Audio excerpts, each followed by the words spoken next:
Welcome. DI के इस class में percentage profit, expenditure and income, जो कि किसी भी एग्जाम के लिए बेहद इम्पॉर्टेंट है, उस पर डिस्कशन होगा। बहुत सुंदर डीआई का ये क्वेश्चन है, आप देखें, समझें। Expenditure, income and profit. Expenditure means cost price, like that, profit and loss का। Income means selling price and the difference is profit और लॉस। अगर इनकम ज्यादा है तो प्रॉफिट और कम है तो लॉस। एक्सपेंडिचर, खर्च जो किया, that means cost price is always taken as 100%। अगर 100 एक्सपेंडिचर हो और 20% प्रॉफिट हो तो 100 का 20%, 20 यानी कि 120 इनकम होगा। ये मूल बात है जो इस चैप्टर में ध्यान रखना है। हम लोग क्वेश्चन पे बात करते हैं और उसके अनुसार आगे बढ़ते हैं। फर्स्ट क्वेश्चन है, उसके पहले आप देख लीजिए। Percentage profit earn by two company over the 6 years। In 6 years में टू कंपनी ए और बी ने जितना परसेंट प्रॉफिट पाया उनके बारे में है। दैट मीन्स 2008 में कंपनी ए ने 35% प्रॉफिट कमाया, ए को 2009 में 45% प्रॉफिट हुआ, और ऐसा ही सभी 6 डिफरेंट ईयर्स में। और बी का भी अलग अलग देखिए, 2008 में 40%, 9 में 35% प्रॉफिट हुआ। यानी एक्सपेंडिचर मालूम हो और उसका 35% निकाल के ऐड कर दीजिए तो मालूम हो जाएगा कि इनकम क्या है, एंड सो ऑन। आइए क्वेश्चन पर।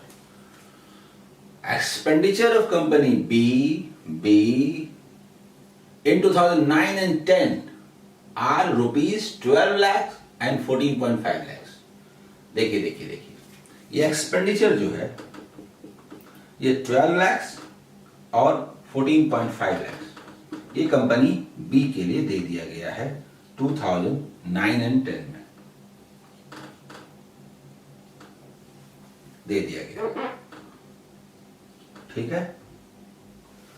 परसेंट प्रॉफिट का जहां तक सवाल है तो कंपनी बी को 2009 में 35% प्रॉफिट हुआ और 2010 में 50% प्रॉफिट हुआ। प्रॉफिट निकाल के ऐड कर दिए तो इनकम हुआ, और 2 years में कुल कितना इनकम हुआ ये पूछा गया है। हर जगह सीखने और करने के लिए कुछ न कुछ होता है। 35% ऑफ 12 पसंद नहीं है, 70% ऑफ 6 पसंद है, 4.2, और ऐड कर दिया तो 16.2 लाख इज द इनकम 2009 में। नहीं समझ में आया? बताता हूं।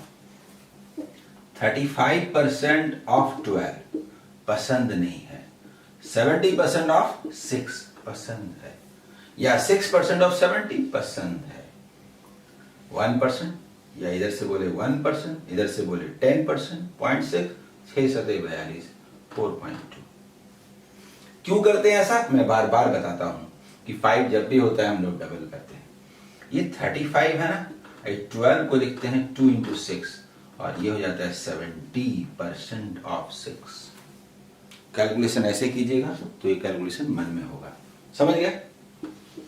इसके बाद कंपनी बी का ही 2010 में 50% प्रॉफिट, मतलब हाफ का मतलब 7.25, और ऐड कर दीजिए तो 21.75 इज द इनकम। कुल मिला के इनकम कितना हुआ? 21 and 16 ये हुआ 37, और 0.75 और 0.2 ये हुआ 95।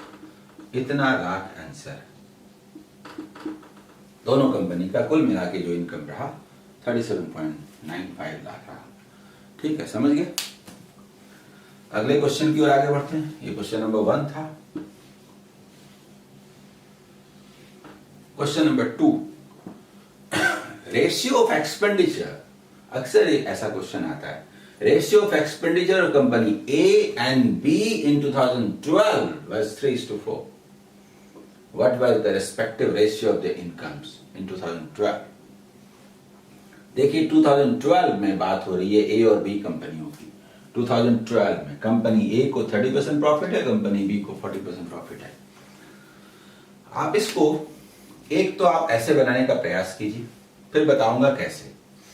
क्या पूछा है, रेशियो ऑफ एक्सपेंडिचर दिया हुआ है और आपसे पूछा है इनकम का रेशियो बताइए।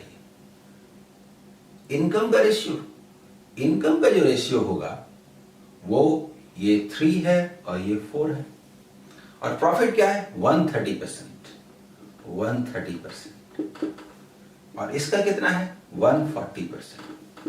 बस यही तो रेशियो है और तो कुछ है ही नहीं। फिनिश्ड।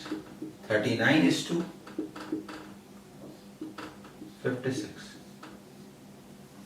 समझ में आया कि नहीं? असल में क्या है, ये जो इनकम है, इनकम की बात करें, income of company A and income of company B, तो इनकम क्या होगा? अगर एक्सपेंडिचर को 3 यूनिट मान लें, जिनको समझ में ना आ रहा हो, बहुत एक्स मानने का मन हो तो 3x 4x मान लीजिए, मानने की क्या जरूरत है। और इसका 130% इनकम, इसका 140% इनकम। चूंकि रेशियो लेते हैं इसलिए एक्स एक्स लिखने की क्या जरूरत है, सिंपल रेशियो तो ठीक ठाक लिखा हुआ है। बस आंसर। समझ में आया? इसके बाद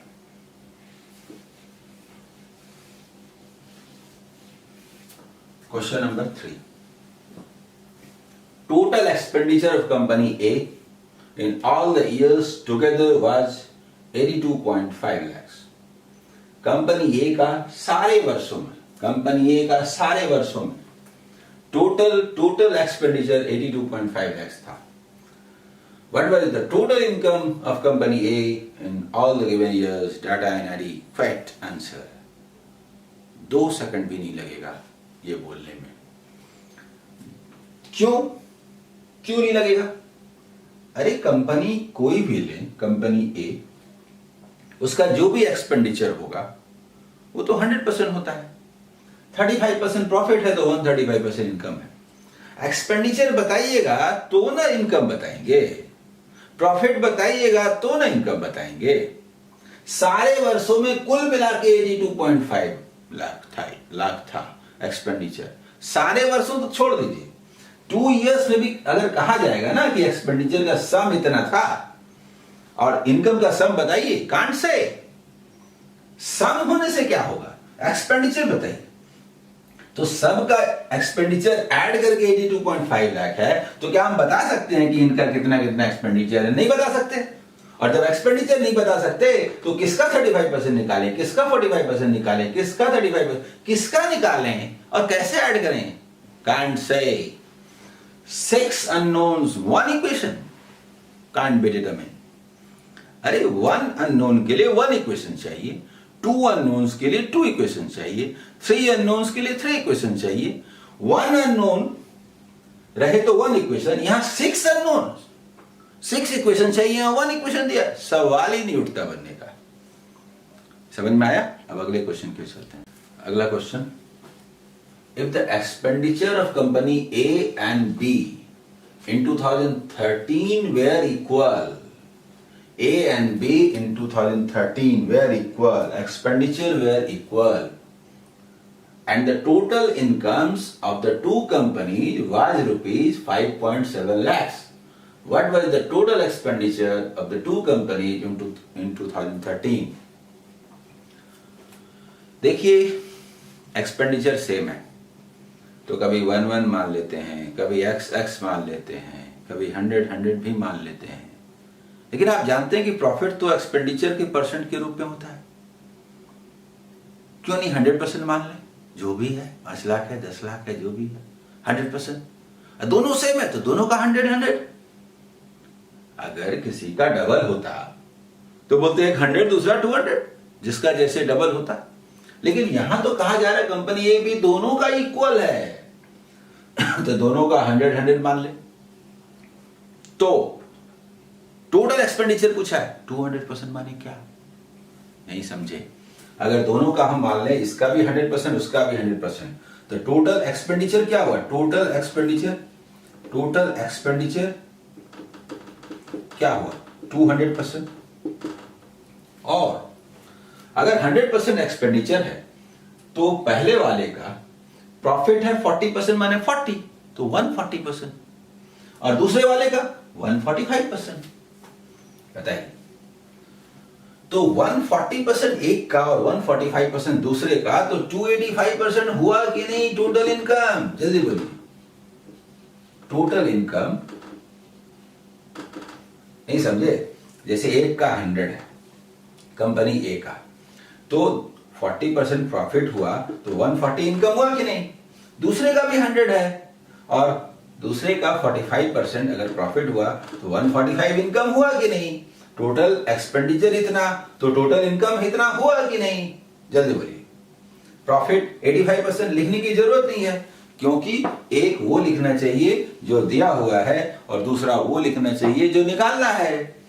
टोटल इनकम 285% है जो दिया हुआ है, टोटल एक्सपेंडिचर 200% है जो निकालना है, इसको निकालना है।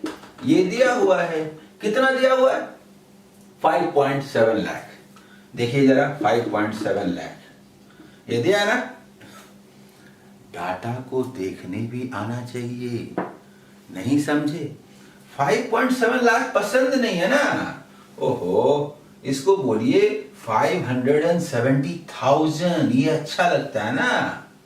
जल्दी बोलिए, इसको बोलिए 570,000। 5.7 लाख को बोलिए 570,000। जैसे ही बोलेंगे डबल हो जाएगा, डबल हो जाएगा।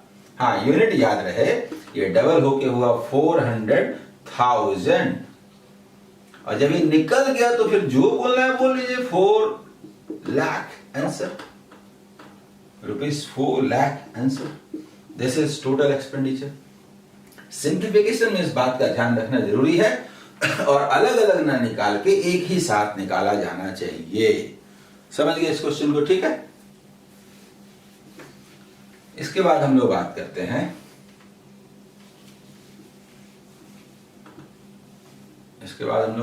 हैं, लास्ट 5th नंबर क्वेश्चन। अक्सर क्वेश्चन का स्वरूप ऐसा ही होता है, समझ लेंगे तो मुश्किल से 2-2.5 मिनट में 5 क्वेश्चन बना लेंगे और आपको लीड मिलेगा, दूसरे क्वेश्चन बनाने के लिए समय मिलेगा। Last, if the income of company B in 2010 and 2011 were in the ratio this 2:3। इस बार इनकम का रेशियो दे दिया।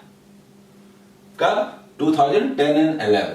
बी का 10 एंड 11, बी का 10 एंड 11। इनकम का रेशियो दे दिया। What was the respective ratio of expenditure of that company in these 2 years?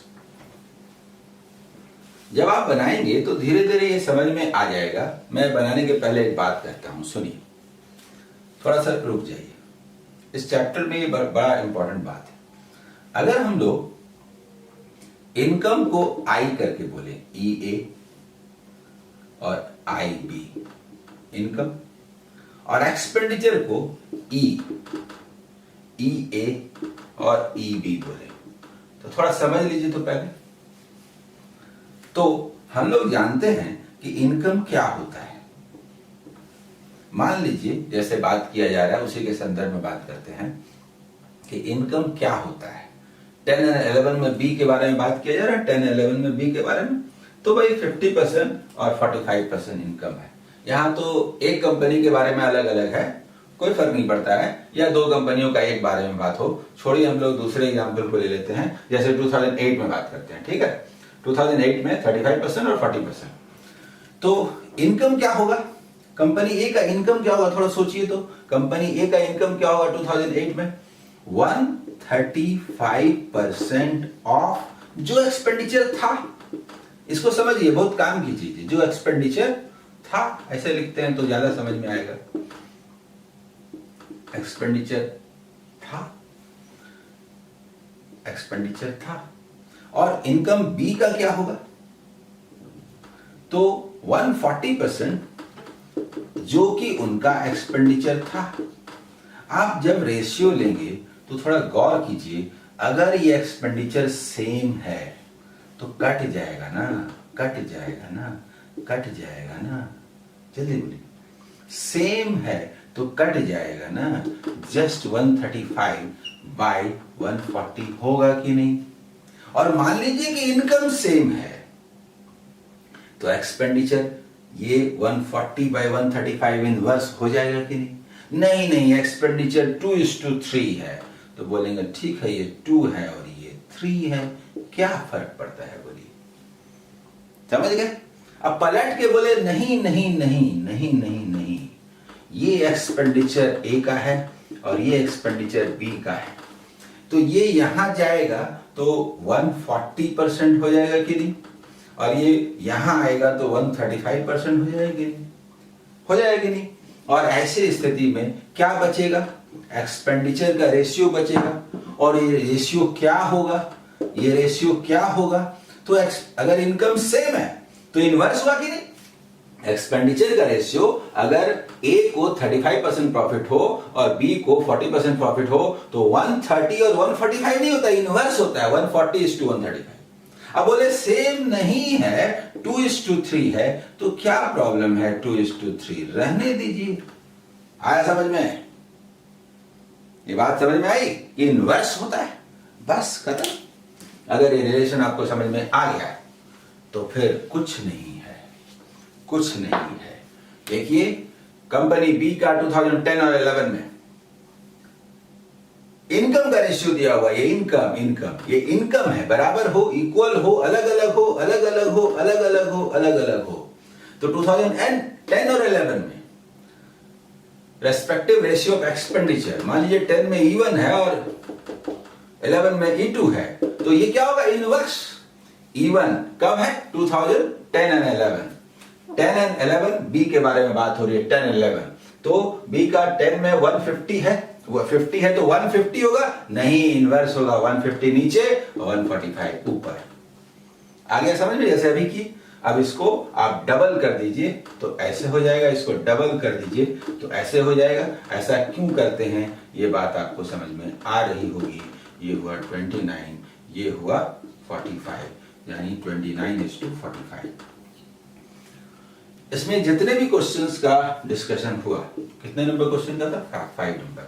जितने भी question का डिस्कशन हुआ, मूल रूप में ऐसे ही क्वेश्चन एक्सपेंडिचर, इनकम और परसेंट प्रॉफिट में आते हैं। इसका गहराई से आप अध्ययन करें और भी क्वेश्चंस बनाएं, तो डीआई के सेक्शन में कम से कम इस ब्रांच में आप 100% with in given time question को बनाने में सक्षम होंगे। शुभकामनाएं।